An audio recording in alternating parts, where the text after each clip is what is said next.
ఎపిసోడల్ లీడర్గా ఉన్న పవన్ కళ్యాణ్ కాస్త ఒక ఇంటెన్స్ పొలిటికల్ యాక్టివిటీతో 2024కు ముందు ఎన్నికలకు ముందు వచ్చాడు. చంద్రబాబు నాయుడు అరెస్ట్ అయినప్పుడు పవన్ కళ్యాణ్ నిర్వహించిన పాత్ర కానీ, సో కౌలుదారుల సమస్యలపైన పవన్ కళ్యాణ్ చేసిన పోరాటం కానీ, భూమి నిర్వాసితుల పట్ల నిలబడిన తీరు కానీ, రోడ్ల అతుకులు గతుకుల రోడ్లపైన పోరాడిన స్వభావం కానీ, ఇవన్నీ కూడా మీకు కొన్ని అంశాల్లో తెలుగుదేశం కూడా ఆ స్థాయిలో స్పందించిన అంశాల్లో కూడా పవన్ కళ్యాణ్ స్పందించాడు. సో ఈ ఫ్యాక్టర్స్ అన్నీ కలిపి పవన్ కళ్యాణ్ ఒక non serious politician, part time politician అనే ముద్రను కూడా చెరిపేసింది. అందువల్ల 2019లో ఏ ఫ్యాక్టర్స్ అయితే పవన్ కళ్యాణ్కు ఘోర పరాజయాన్ని కారణమయ్యాయో ఆ ఫ్యాక్టర్స్ రివర్స్ కావడం వల్ల 2024లో 100% స్ట్రైక్ రేట్తో అద్భుత విజయం సాధించడానికి కారణమైంది. 19లో 2014 లెక్క కిందికి రాదు, ఎందుకంటే అప్పుడు 48 చేయలేదు కనుక. 2019లో ఒక్క సీటే గెలుచుకున్నారు. పవన్ కళ్యాణ్ కూడా మీరు అన్నట్లు 2 సీట్లు ఓడిపోయారు. అనూహ్యమైన పరాజయం, తర్వాత అనూహ్యమైన విజయం. అంటే అనూహ్యమైన పరాజయమేం కాదు, ఊహించిన పరాజయమే, కానీ అనూహ్యమైన విజయం. ఇప్పుడు ఏంటి 2019లో ఎందుకు ఓడిపోయారో అర్థమైతే 2024లో ఎందుకు గెలిచారో అర్థమవుతుంది. 2019లో ఓడిపోవటానికి మొదటి కారణం ఏంటంటే, ఇది అర్థం కావాలంటే పవన్ కళ్యాణ్ కాన్స్టిట్యున్సీ ఏంటి. ప్రతి రాజకీయ పార్టీకి సమాజంలో ఒక భూమిక, ఒక స్పేస్ ఉంటుంది. ఆ స్పేస్లో అనేక రకాల డైమెన్షన్స్ ఉంటాయి. ఇప్పుడు మనము ఏదైనా ఒక వస్తువు తీసుకున్నా, ఈ వాటర్ బాటిల్కు రకరకాల డైమెన్షన్స్, లెంత్, బ్రెడ్త్, హైట్, సర్క్యులర్గా ఉంది. దీని మీద పెట్టినప్పుడు దీనికి ఒక డైమెన్షన్ స్పేస్. అంటే మనము ఎప్పుడు కూడా ఒక వస్తువును ఎలాగైతే ఒక టైమ్ అండ్ స్పేస్లో చూస్తామో, ఒక పొలిటికల్ పార్టీని కూడా టైమ్ అండ్ స్పేస్లోనే చూడాలి. సో ఒక పొలిటికల్ పార్టీకి ఏంటి ప్రాతిపదిక అన్నప్పుడు దానికి ఉండే డైమెన్షన్స్ ఏంటి, స్పేస్ ఏంటి. సో పవన్ కళ్యాణ్ పార్టీ పెట్టినప్పుడు 2014 తర్వాత 2019 వరకు కూడా ఆయన పొలిటికల్ స్పేస్లో ఒక ప్రధానమైన సెక్షన్ కాపుస్. అఫ్కోర్స్ పవన్ కళ్యాణ్ కాపు నాయకుడిగా ప్రొజెక్ట్ కాలేదు. కాపు ఐడెంటిటీ ఇప్పుడు ఉపయోగిస్తున్నంతప్పుడు కూడా అప్పుడు ఉపయోగించలేదు. కానీ డెఫినెట్గా కాపులు ఎలాగైతే చిరంజీవిలో ఒక తమ ఆస్పిరేషన్ని చూశారో, మీకు పవన్ కళ్యాణ్ కూడా ఆస్పిరేషన్ చూశారు. పాలిటిక్స్, కాస్ట్ మధ్య సోషల్ రీసెర్చ్ ఏం చెప్తుంది అంటే, ఇప్పుడు ఎన్టీ రామారావు పార్టీ పెట్టినప్పుడు రామారావు అన్ని వర్గాల ప్రజలను ఆకర్షించాడు, అన్ని సమాజంలో అన్ని కులాలను ఆకర్షించాడు. కానీ ఎన్టీ రామారావులో కమ్మాస్ తమ పొలిటికల్ ఆర్టికులేషన్ చూశారు. అందువల్ల దానికి ఉన్న హిస్టారికల్ బ్యాక్గ్రౌండ్, పాలిటిక్స్లో కమ్మాస్ మార్జినల్ రోల్ మాత్రమే ప్లే చేయడం, కాంగ్రెస్ పాలిటిక్స్లో సమాజంలో ఆర్థికంగా బలంగా ఉండి, సామాజికంగా బలంగా ఉండి కూడా రాజకీయ అధికారానికి దూరంగా ఉండడం వల్ల కమాస్లో ఉండే యొక్క పొలిటికల్ ఆర్జిన్ మేనిఫెస్ట్ అయింది ఎన్టీ రామారావు రూపంలో. సో అలాగే చిరంజీవి పార్టీ పెట్టినప్పుడు కూడా కాపుసుకున్న హిస్టారికల్ పొలిటికల్ ఆస్పిరేషన్ కాస్త చిరంజీవిలో కొంత మేనిఫెస్ట్ అయింది. రామారావు లాగా చిరంజీవి కూడా ఒక కులానికి నాయకుడు కాదు, అన్ని కులాల ప్రజల వారిని అభిమానించారు పాలిటిక్స్లోను, సినిమాల్లోనూ. కానీ ఎప్పుడైతే చిరంజీవి పార్టీ పెట్టాడో, ఈవెన్ చిరంజీవి సినిమాల్లో సక్సెస్ అయినా, మీరు గమనించండి, తెలుగు సినిమాలో ఇవి చెప్పుకుంటే మొహమాటానికి మన వాళ్ళు చెప్పరు, కానీ తెలుగు ఫిలిం ఇండస్ట్రీ తీస్తే మీరు పెద్ద ప్రొడ్యూసర్సు, డైరెక్టర్సు, మీకు హీరోలు అందరూ కమాసే ఉంటారు. ఎక్కువ అందరని అనగానే ఎక్కువ మంది ఉంటారు. మీకు బ్రాహ్మణ్స్ ఉంటారు, వాళ్ళు మ్యూజిక్ లేకుంటే కామెడీ రోల్లో, క్యారెక్టర్ ఆర్టిస్ట్ రోల్లో, పాటలు పాడే రోల్లో, సంగీతం రోల్లో ఉంటారు, మీరు గమనించండి. సో అందువల్ల మీకు social geography of film industry చూస్తే చాలా క్లియర్గా కనబడుతుంది.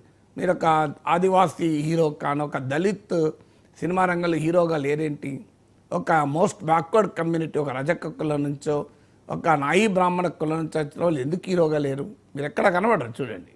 అందువల్ల మనకు తెలియకుండానే సోషల్ స్టీరియోటైప్స్, సోషల్ ఫ్యాక్టర్స్ ప్రతి సెక్టార్ను ప్రభావితం చేస్తే, ఇంక్లూడింగ్ ఫిల్మ్ ఇండస్ట్రీ. చిరంజీవి ఎప్పుడైతే సినిమాలోకి వచ్చారో, చిరంజీవి విశేషమైన ఆ జనాదరణ కలిగిన సినిమా హీరోగా ఎమర్జ్ అయినప్పుడు సహజంగానే కాపు చిరంజీవిలో కూడా తమ ఫిలిమీ హీరోని చూసుకున్నారు. అఫ్కోర్స్ చిరంజీవి కాపులకే హీరో కాదు, చిరంజీవి తెలుగు వారందరికీ హీరో. కానీ కాపుస్ ఒక ఫిలిమీ హీరోని చూసుకున్నారు.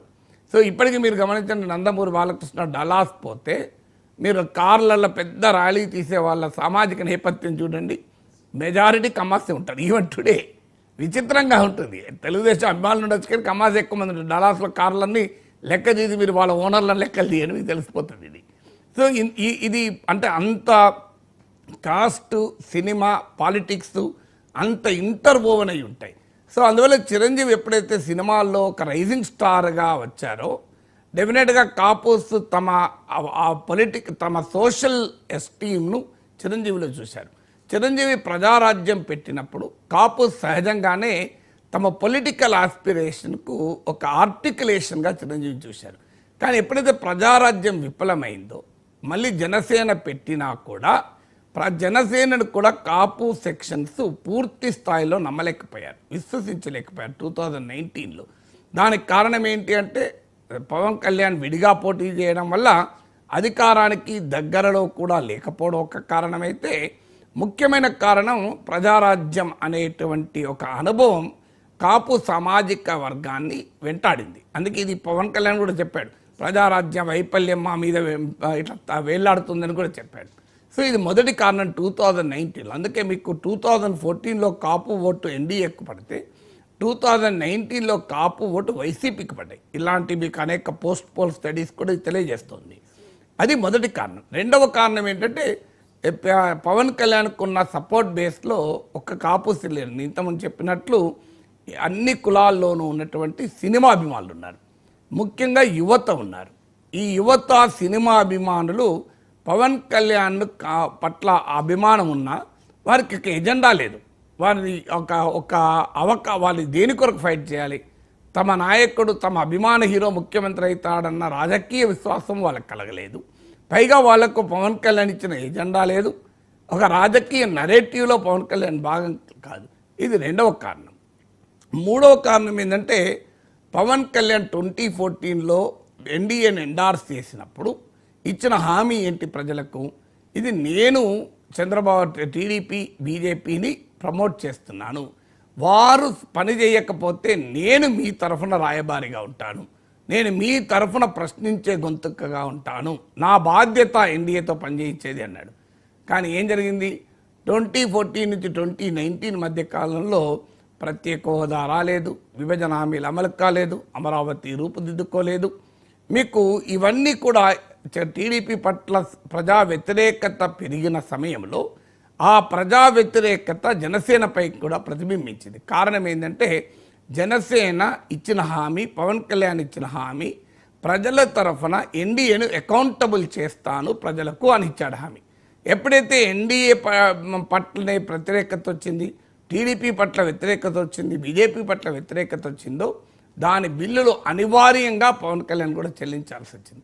ఎందుకంటే మేము ఆశించాం పవన్ కళ్యాణ్ నమ్మకంతో, పవన్ కళ్యాణ్ మా తరఫున నిలబడతాడు, మా తరఫున ఈ ప్రభుత్వాన్ని పనిచేయిస్తాడు అని నమ్మారు కనుక ప్రజలు. ఆ నమ్మకం ఎప్పుడైతే వమ్మైందో ఆ టీడీపీ పట్ల ఉన్న తీవ్ర వ్యతిరేకత కాస్త జనసేనపై కూడా ప్రతిబింబించింది. ఇది మూడవది. నాలుగవది, మీరు 14 to 19 మధ్యకాలంలో పవన్ కళ్యాణ్ చూడండి. సో వైసీపీ వారు విమర్శించిన భాష పక్కకు పెడితే అందులో రియాలిటీ ఉంది. సినిమా వైపు ఎక్కువగా ఉన్నాడు, రాజకీయ వైపు తక్కువగా ఉన్నాడు.